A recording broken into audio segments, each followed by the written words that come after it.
Spirit airlines बंद हो रही है। यह लगभग यकीन करना मुश्किल है कि वे प्रसिद्ध पीले विमान अब और नहीं होंगे। अंतिम स्पिरिट उड़ान डेट्रॉयट से डलास के लिए उड़ान भरी, जो 2 मई की आधी रात के बाद उतरी, जो संभवतः सबसे बदनाम एयरलाइन के अंत का संकेत है।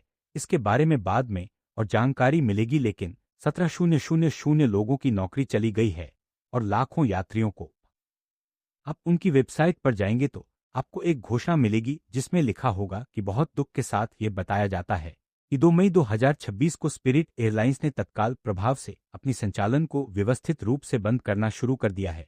हमारे मेहमानों के लिए सभी उड़ानें रद्द कर दी गई हैं और ग्राहक सेवा अब उपलब्ध नहीं है। हम पिछले 33 वर्षों में उद्योग पर उम्मीद है कि हम अपने मेहमानों की सेवा कई सालों तक करते रहेंगे। कंपनी की स्थिति को देखते हुए यह कोई आश्चर्य की बात नहीं है, क्योंकि उन्होंने नवंबर 2024 में दिवालियापन दाखिल किया था, जिसके बाद 1 साल से भी कम समय में दूसरा दिवालियापन भी हुआ। निश्चित रूप से ये चिंताजनक संकेत हैं, लेकिन फिर भी कंपनियां अक्सर दिवालियापन से उबर जाती हैं, खासकर अमेरिका की बड़ी 4 एयरलाइंस में से 3, डेल्टा, अमेरिकन और यूनाइटेड, पहले भी दिवालियापन से उबर चुकी हैं। वास्तव में आखिरी बड़ी अमेरिकी एयरलाइन जिसने इस तरह पूरी तरह से बंद की थी वह 9/11 आतंकवादी हमलों के बाद के दिन मिडवे थी, लगभग 25 साल पहले। इसलिए जब आप इसे इस नजरिए से देखते हैं तो यहाँ कुछ असामान्य हो रहा है। हम इतिहास के गवाह हैं।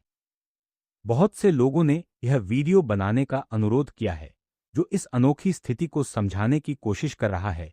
इस विषय पर सुझाव इतने अधिक मिले हैं जितने मुझे लंबे समय में याद नहीं। तो आज के लिए मैं स्पिरिट एयरलाइंस के पतन के पीछे 5 सबसे बड़े कारणों को बताना चाहता हूं। सबसे स्पष्ट कारण से शुरू करते हैं जिसे हर कोई सोच रहा है, एक नकारात्मक प्रतिष्ठा। और मैं यहां क्या कह सकता हूं जो पहले लाखों बार नहीं कहा गया हो। स्पिरिट को ग्राहकों से असामान्य रूप से अधिक शिकायतें मिलती हैं और अमेरिकन कस्टमर सेटिस्फैक्शन इंडेक्स आमतौर पर इसे अन्य प्रमुख एयरलाइंस में सबसे नीचे रैंक करता है। जैसा कि आप उम्मीद कर सकते हैं, इस तरह की रेटिंग के साथ वे कई चुटकुलों का विषय बन जाते हैं, चाहे वह लेट नाइट कॉमेडियंस हों या 2022 में मैंने एक वीडियो भी बनाया था जिसमें बताया गया था कि उन्हें इतना नफरत क्यों किया जाता है। इसलिए मैं उस वीडियो की सलाह देता हूं यदि आप अधिक विवरण सुनना चाहते हैं। लेकिन यहाँ एक संक्षिप्त सारांश है। कंपनी की जड़ें 1960 के दशक से ट्रकिंग ऑपरेशन के रूप में हैं, जो 1990 के दशक में एक छोटी एयरलाइन में विकसित। यह एक बड़े पैमाने पर था। उनका व्यापार मॉडल अत्यंत कम टिकट कीमतों पर केंद्रित हो गया, जो मुख्य रूप से हर उस चीज को अलग करने से संभव हुआ जो लोग टिकट के साथ अपने आप मिलने की उम्मीद करते थे। क्या आप समझ रहे हैं? टिकट खुद आकर्षक रूप से सस्ता होगा, लेकिन यदि आप अपनी सीट चुनना चाहते हैं, कोई भोजन या पेय ऑर्डर करना चाहते हैं, कैरी ऑन बैग लाना चाहते हैं, मैं तर्क दूंगा कि यह रणनीति उनके सफलता और विफलता के पीछे सबसे बड़ा कारण है। इसने उद्योग में मूल्य निर्धारण के तरीके को लगभग बदल दिया, जो मुझे उनके विफलता के अगले कारण कड़ी प्रतिस्पर्धा की ओर ले जाता है।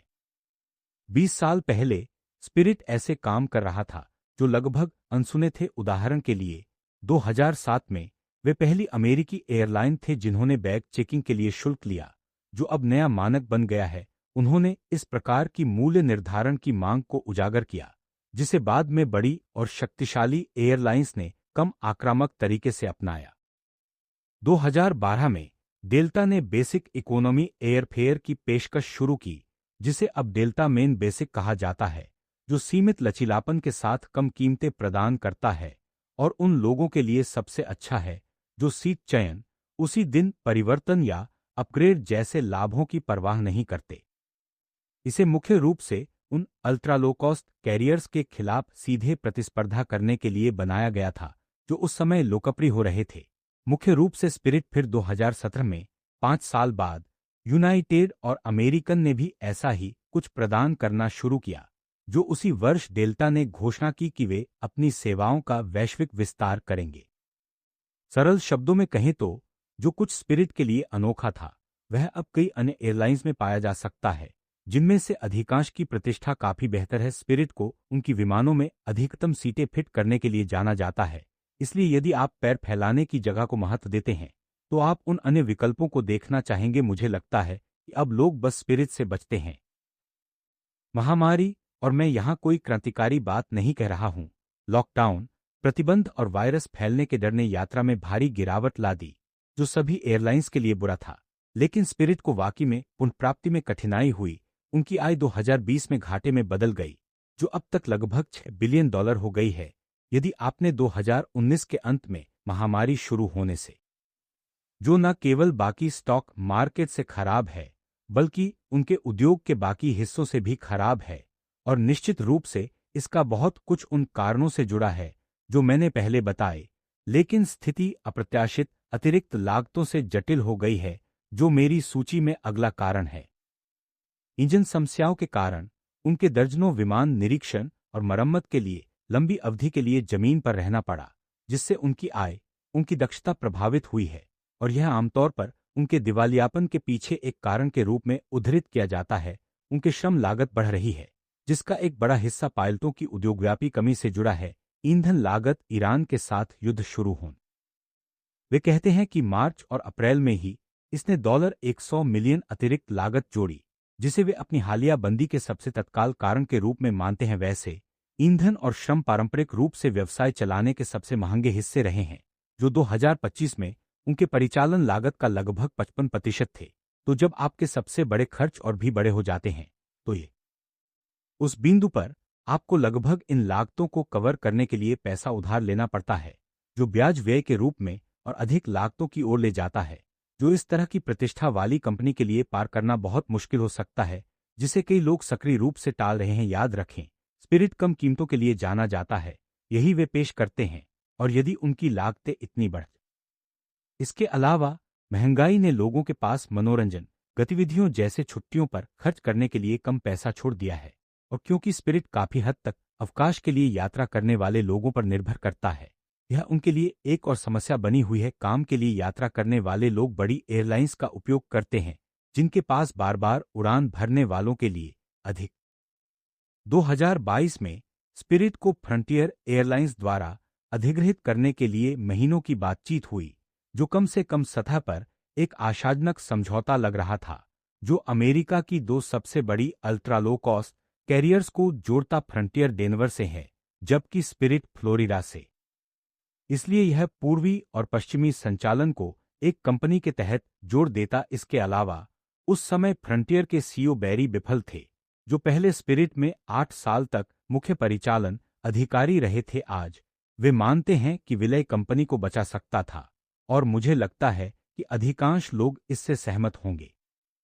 हालांकि स्पिरिट के शेयरधारकों ने इस सौदे के खिलाफ मतदान किया, क्योंकि टेबल पर एक और अधिक आकर्षक प्रस्ताव था। फ्रंटियर लगभग $28 अरब के नकद और स्टॉक डील की पेशकश कर रहा था, जबकि जेडब्ल्यू लगभग $36 अरब के प्रस्ताव के साथ आया।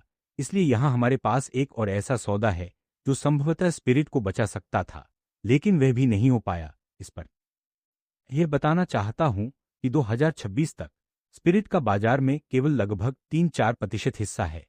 इसलिए इन विलयों में से कोई भी कंपनी को बिग 4 का लगभग आधा आकार बना देता। अंततः इसे एक संघीय न्यायाधीश ने ब्लॉक कर दिया, जिसने रट जताया कि JW ultra low cost carrier के रूप में संचालन जारी नहीं रखेगा। और मुझे लगता है कि इससे उस खंड में विवादास्पद निर्णय है, खासकर अब उस वक्त जब उन्होंने ये बयान दिया था। स्पिरिट एक छोटी एयरलाइन थी, लेकिन इसके कुछ प्रेमी हैं। उन समर्पित स्पिरिट ग्राहकों के लिए यह वीडियो है। हाँ, यह एक बहुत ही बेवकूफाना बयान है पीछे मुड़कर देखने पर, क्योंकि उस विलय को ब्लॉक करने से स्पिरिट को शायद उससे अधिक नुकसान हुआ जितना कि उसे अनुमति देने से होता। कंपनी का स्टॉक। हाल ही में सरकार की ओर से एक बचाव की चर्चा हुई है, जहां अमेरिकी सरकार संभवतः कंपनी का 90% तक हिस्सा लेकर $500 मिलियन प्रदान कर सकती है। लेकिन यह वास्तव में एक आखिरी प्रयास जैसा था। मुझे लगता है कि ट्रंप प्रशासन इस बात पर जोर दे रहा था, अगर स्पिरिट फेल हो जाए तो सरकार के पास उसकी संपत्तियों का पहला दावा होगा और निवेशकों को। अगर आप गिनती कर रहे हैं, तो कंपनी को बचाने के 3 प्रयास हैं, जो विभिन्न कारणों से विफल रहे। अगर इनमें से कोई भी सफल हो जाता, तो लोग शायद अभी भी स्पिरिट के विमानों पर उड़ान भर रहे होते। स्थिति को संक्षेप में कहें तो ये पिछले 5 या 6 साल स्पिरिट के लिए वाकई दुखद रहे। इसका बहुत कुछ उनकी गलती थी, लेकिन बहुत कुछ उनके नियंत्रण से बाहर था। आपको मानना होगा कि वे कई मुद्दों से निपट रहे थे, जो एक के ऊपर एक बढ़ते गए, जब तक कि उन्हें नियंत्रित करना असंभव हो गया। अंततः मुझे शक है कि कंपनी से सीधे जुड़े नहीं बहुत से लोग इस पर टूटे होंगे, लेकिन मेरा अनुमान है कि समय के साथ स्पिरिट की यादें अधिक सकारात्मक होंगी। मुझे यकीन है कि एक दिन ऐसा आएगा जब उन पीले विमानों की तस्वीरें हमें इस समय अवधि के लिए नॉस्टैल्जिक महसूस कराएंगी और इन्हें उद्योग में उनके द्वारा लाए गए बदलावों के लिए याद किया जाएगा या शायद नहीं।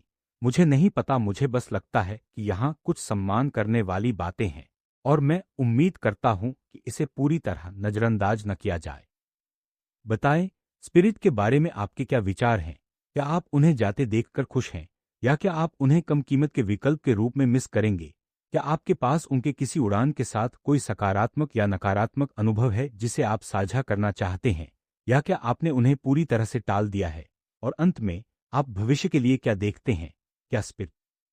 मैं सुनना चाहता हूं कि आपके कहने को क्या है। देखने के लिए धन्यवाद।